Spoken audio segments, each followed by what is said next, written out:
JP Nadda जिंदाबाद। भारत माता की, भारत माता की। आज की इस जनसभा में मंच पर उपस्थित हमारी भारतीय जनता पार्टी की प्रत्याशी, वर्तमान में सांसद सम्मानीय बहन गोमती साय जी, हमारे राज्यसभा में मेरे साथी रहे और मेरे वरिष्ठ सहयोगी श्री रणविजय सिंह जुदेव जी, हमारे सुनील गुप्ता जी जिला के अध्यक्ष, श्री रामकिशन सिंह जी जिला के प्रभारी, श्री भरत सिंह जी, श्री हरपाल सिंह भाभरा जी, यहां सम्मानित मंच और इतनी बड़ी संख्या में एकत्र आए अपने इस क्षेत्र के देवी और सज्जनों और मेरे युवा साथी, मीडिया के मेरे साथी, प्रिंट मीडिया और इलेक्ट्रॉनिक मीडिया के मेरे साथी, सबसे पहले तो आप सबको जय जोहार, जय जोहार। मेरे साथ आप बोलिए, छत्तीसगढ़ महतारी की, छत्तीसगढ़ महतारी की, छत्तीसगढ़ महतारी की। मैं जब आज यहां आया हूं तो सबसे पहले श्याम मंदिर को नमन करता हुआ अपनी बात को प्रारंभ करता हूं और साथ ही साथ शहीद वीर नारायण सिंह जी को भी याद करता हूं, जिन्होंने 1857 की क्रांति में अपना योगदान किया था और उनको याद करते हुए इस पावन भूमि को नमन करते हुए अपनी बात शुरू करता हूं। आज ये चुनाव की बेला है। आप सब लोगों ने 17 तारीख को अपने भविष्य का फैसला करना है। आप सब लोगों ने इस क्षेत्र का, पत्थलगांव का किस प्रकार से विकास हो सकता है, इसकी आपने चिंता, चर्चा करके आपने निर्णय लेना है। मैं एक बात आपको जरूर बताना चाहता हूं, यहां हमारे विरुद्ध में कांग्रेस पार्टी के प्रत्याशी कैंडिडेट हैं और हमारी सांसद गोमती बहन ये आपकी प्रत्याशी है। हमें यह समझना होगा और एक बात छत्तीसगढ़ के हमारे भाई बहन समझ ले कि आपका विकास तब हुआ है जब भारतीय जनता पार्टी की सरकार आई है और आपका नुकसान तब हुआ है जब कांग्रेस पार्टी की सरकार रही है। इस बात को आप समझ लीजिए। मैं यहां खुले मैदान में कांग्रेस पार्टी को और उनके प्रत्याशियों को चैलेंज करता हूं, एक भी पत्थलगांव में विकास की एक ईंट लगाई हो तो कांग्रेस पार्टी के विधायक बताएं, एक भी। अगर किसी ने विकास किया, अगर किसी ने आपके हित की रक्षा की, अगर आपको कोई तरक्की, विकास के साथ जोड़ने का प्रयास किया तो वो भारतीय जनता पार्टी की सरकारों ने किया। मैं यहां यह भी कहना चाहता हूं, कांग्रेस पार्टी का मतलब है लूट, कांग्रेस पार्टी का मतलब है भ्रष्टाचार, कांग्रेस पार्टी का मतलब है अत्याचार, कांग्रेस पार्टी का मतलब है धोखा, कांग्रेस पार्टी का मतलब है अनाचार, कांग्रेस पार्टी का मतलब है करप्शन, कांग्रेस पार्टी का मतलब है विनाशकारी नीति और कांग्रेस पार्टी का मतलब है परिवारवाद, वंशवाद। ये कांग्रेस की पहचान है। जहां कांग्रेस होगी वही भ्रष्टाचार होगा। ये एक ही सिक्के के दो पहलू हैं। बोलो मैं ठीक बोल रहा हूं कि नहीं बोल रहा हूं?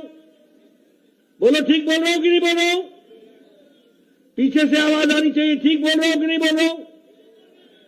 और जब भारतीय जनता पार्टी की बात बोलता हूं तो भारतीय जनता पार्टी का मतलब है विकास, भारतीय जनता पार्टी का मतलब है तरक्की, भारतीय जनता पार्टी का मतलब है लोगों की सरकार, भारतीय जनता पार्टी का मतलब है कार्यकर्ताओं के सम्मान के साथ इलाके के विकास के लिए, समाज सेवा के लिए जुट जाना, यह उसका मतलब है। भारतीय जनता पार्टी का मतलब है लोगों के हितों में काम करना। भारतीय जनता पार्टी का मतलब है विकास को आगे बढ़ाना। अब मैंने आपको बताया दो तरफ खड़े हैं, एक तरफ विकास के लिए बीजेपी और एक तरफ भ्रष्टाचार और विनाशकारी नीतियों के साथ कांग्रेस।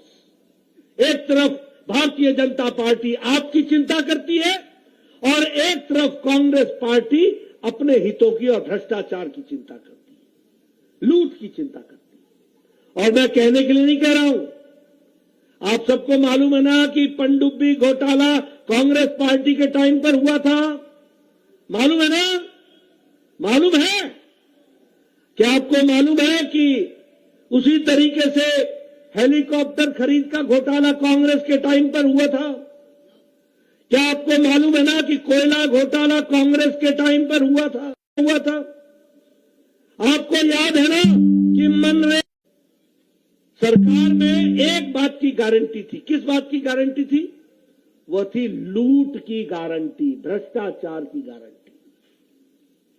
भूपेश बघेल की सरकार में लूट की गारंटी थी, धोखा की गारंटी थी, भ्रष्टाचार की गारंटी थी। और कहने के लिए नहीं कह रहा हूं, आप बताइए शराब घोटाला हुआ कि नहीं हुआ? शराब घोटाला हुआ कि नहीं हुआ? मालूम है कितने का हुआ? 2161 करोड़ रुपया। छोटा काम नहीं करते, 2661 करोड़ रुपया का घोटाला। उसी तरीके से चावल घोटाला हुआ कि नहीं हुआ? चावल घोटाला हुआ कि नहीं? चावल घोटाला में 5000 करोड़ रुपए का घोटाला हुआ। उसी तरीके से कोयला घोटाला हुआ, 540 करोड़ रुपए का घोटाला हुआ। उसी तरीके से गोठान घोटाला हुआ कि नहीं हुआ? हुआ कि नहीं हुआ? मालूम है कितने का? 1300 करोड़ रुपए का। आप बताइए डीएमएफ घोटाला हुआ कि नहीं हुआ? 234 करोड़ रुपए का। टीचर्स के ट्रांसफर का घोटाला हुआ कि नहीं हुआ? उसी तरीके से आप बताइए ये भूपेश बघेल की OSD, officer on special duty, क्या घर से पैसे मिले थे कि नहीं मिले थे? जेल में है कि नहीं है?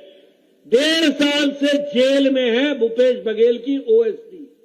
आप बताइए 5 साल में क्या क्या हुआ? ये घोटाले पे घोटाला हुआ कि नहीं हुआ? और तो और छोड़िए, गोठान घोटाला हुआ, सब तरीके का घोटाला हुआ। कभी आपने सुना था कि गोबर का भी घोटाला हुआ? भूपेश बघेल ने गोबर का भी घोटाला कर दिया, गोबर का भी घोटाला। बोलो ऐसी सरकार को रहने देना है क्या? मैं सुनना चाहता हूं, ऐसी सरकार को रहने देना है क्या? पीछे से जरा जोर से बोलिए, रहने देना है क्या? ये घोटालों की सरकार, अभी अभी महादेव ऐप, इन्होंने महादेव को भी नहीं छोड़ा। 6000 करोड़ रुपए का घोटाला। किस बात का घोटाला? सत्ता में आने के लिए सट्टे का घोटाला, यानी सट्टेबाज भी हो गए। कोयला की तस्करी तो हो रही थी और घोटाले हो रहे थे, अब सट्टे में भी घोटाला हुआ। कितने का हुआ? 508 करोड़ रुपए का घोटाला। और जानते हैं वो असीम दास क्या बोलता है ईडी में?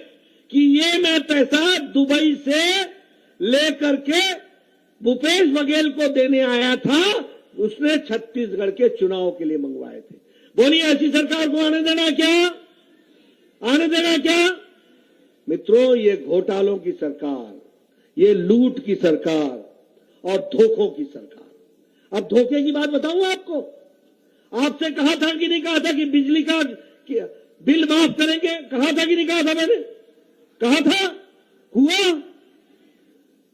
आप बताइए, कहा था नहीं नौजवान कि तुमको बेरोजगारी का भत्ता मिलेगा? बोला था कि नहीं बोला था? बोलो नौजवान, बताया था कि नहीं बताया था? मिल गया? मिला? आप बताइए, इन्होंने कहा था कि नहीं कि 50,000 आदिवासी अनुसूचित जनजाति के टीचर लगाएंगे? लगे क्या? कोई तुम्हारे गांव से लगा टीचर? कोई लगा? कोई लगा? ये झूठ और धोखे की सरकार। उसी तरीके से बहन बताइएगा, फ्री गैस सिलेंडर मिला? 4 गैस सिलेंडर मिलना था साल का, मिला? गैस का सिलेंडर मिला? 4 गैस का सिलेंडर देंगे। और बहनों को क्या कहा था? 500 रुपया प्रति माह रुपया देंगे। मिला? मिला आपको? तो ये धोखेबाज सरकार है कि नहीं है? झूठी सरकार है कि नहीं है? लूट की सरकार है कि नहीं है? ये लूट की सरकार है। और दूसरी ओर आप बताइए, मोदी जी के नेतृत्व में देश आगे बढ़ रहा है कि नहीं बढ़ रहा है? देश आगे बढ़ रहा है कि नहीं बढ़ रहा है? आप बताइए, हम आज 5वें नंबर की अर्थव्यवस्था हो गए कि नहीं हो गए? और 2024 में फिर से आप मोदी जी को प्रधानमंत्री बनाएंगे और 2027-28 में भारत तीसरे नंबर की अर्थव्यवस्था बन जाएगा। तीसरे नंबर की अर्थव्यवस्था बन जाएगा। यह है भारत। आप बताइए, हमारे समय में कुल मिलाकर के विकास के दृष्टि से नए आयाम जहां जुड़े, वहीं आप बताइए, बजट में आदिवासी भाइयों का बजट दुगना हुआ कि नहीं हुआ? हमारे समय में हुआ कि नहीं हुआ? मोदी जी ने दुगना पैसा दिया कि नहीं दिया? दुगना पैसा पहुंचाया है। और ट्राइबल के कंपोनेंट का, ये गोमती साय है ना, ये दिल्ली में लड़ती रही है अपने हकों के लिए, और आज ट्राइबल कंपोनेंट, अनुसूचित जनजाति का ट्राइबल कंपोनेंट 3 गुना मोदी जी ने बढ़ा दिया, 3 गुना बढ़ा दिया। और एकलव्य स्कूल का बजट 22 गुना बढ़ाया है। और उसी तरीके से आदिवासी बच्चों की पढ़ाई की स्कॉलरशिप 2.5 गुना बढ़ाई है। और उसी तरीके से स्कॉलरशिप ट्राइबल स्टूडेंट्स का 2.5 गुना बढ़ाया गया है।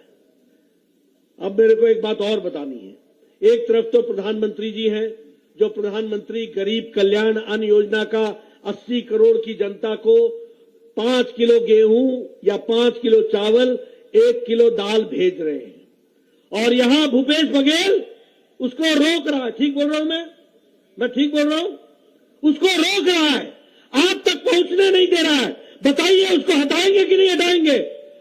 उनको हटाइए और मोदी जी का अन्न सीधा आप तक पहुंचे, इसकी व्यवस्था कीजिए। इसके लिए आप काम में जुटिए।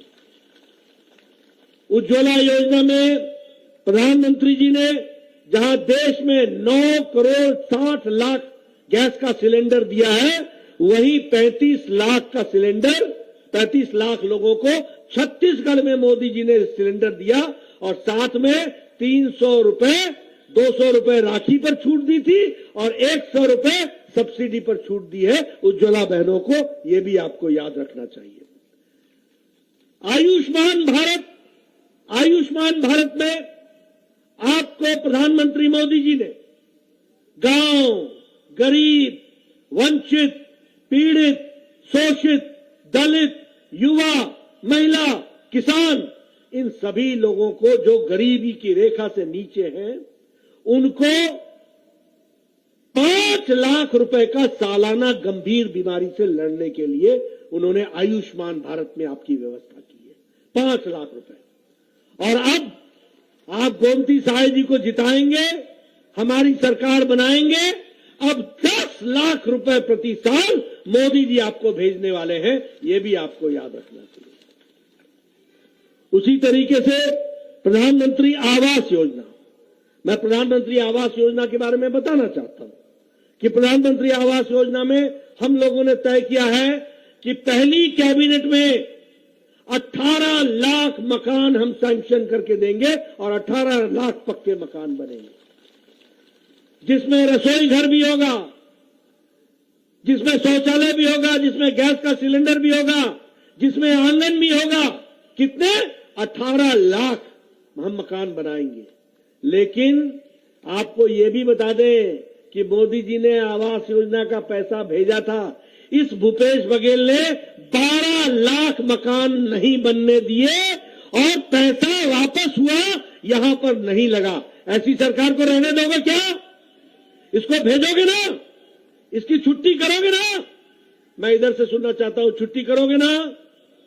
आपका हक का पैसा मोदी जी ने भेजा।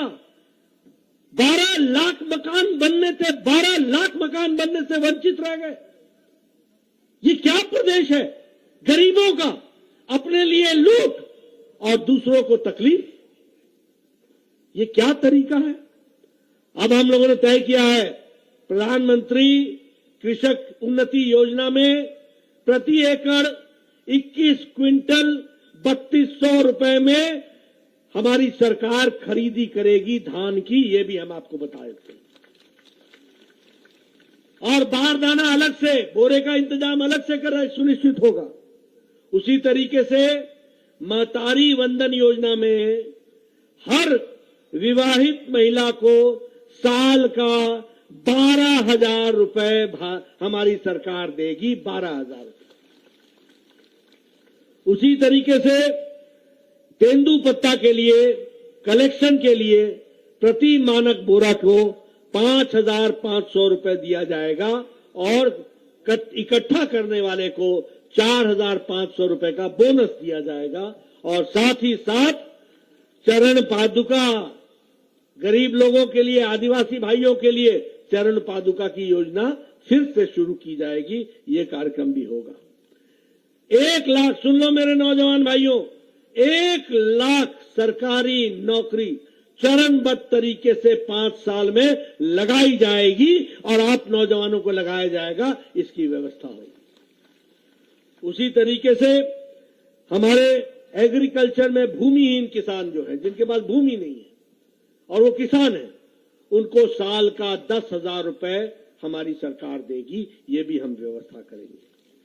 और उसी तरीके से बीपीएल, बिलो पॉवर्टी लाइन, गरीबी की रेखा से नीचे रहने वाली बालिकाओं को 1.5 लाख रुपए का आश्वासन प्रमाण पत्र दिया जाएगा, जो उसके नाम पर खाते में जमा होगा और वो उसको मिलेगा। ये भी आपको।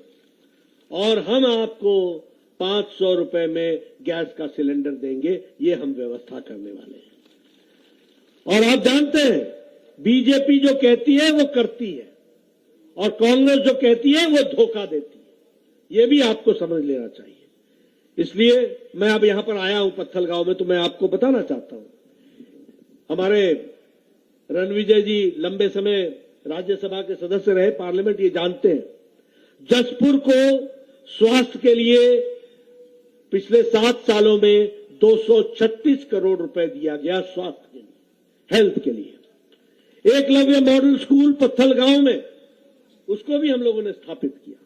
और उसी तरीके से भारतमाला प्रोजेक्ट में 4 लेन रोड बना करके पत्थलगांव से शांख तक उसका काम भी किया गया। ये भी हमको ध्यान में है। हम जानते हैं हमारी प्रत्याशी गोमती साय जी बहुत एक्टिव हैं, बहुत अच्छे से काम करती हैं। और देखो भैया, मैं एक बात बता देता हूं, मैं लंबे समय से राजनीति में हूं। ये जो आप चर्चाएं चलाते हैं ना, बाहर का अंदर का, अरे जो अंदर का था वो 8 बार में क्या किया, और ये कौन सी बाहर की है? अरे घर है इनका, ये आपकी सेवा करेंगी। भारतीय जनता पार्टी का एक एक कार्यकर्ता सेवा करता है, इसको हमको ध्यान में रखना चाहिए।